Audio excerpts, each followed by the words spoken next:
আউযু বিল্লাহি মিনাশ শাইতানির রাজিম বিসমিল্লাহির রহমানির রহিম ইন্নাল হামদালিল্লাহ।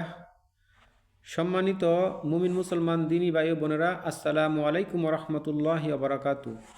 আশা করি আল্লাহ পাকের দয়া ও রহমতে আপনারা সবাই ভালো আছেন। আমিও আল্লাহ পাকের দয়া ও রহমতে ভালো আছি।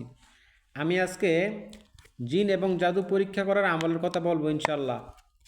আপনারা এরকম দুইটা গ্লাস নেবেন, নেওয়ার পরে এরকম খাবার পানি নেবেন যেটা খাওয়ার উপযোগী। নেওয়ার পরে শুরুতে আল্লাহ পাকের উপরে তাওয়াক্কুল করবেন, নিয়ত করবেন।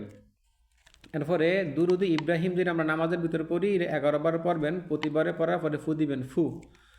এরপরে সূরা ফাতিহা 11 বার পড়বেন, পড়ার পরে এরকম প্রতিবার ফু দিবেন, ফু।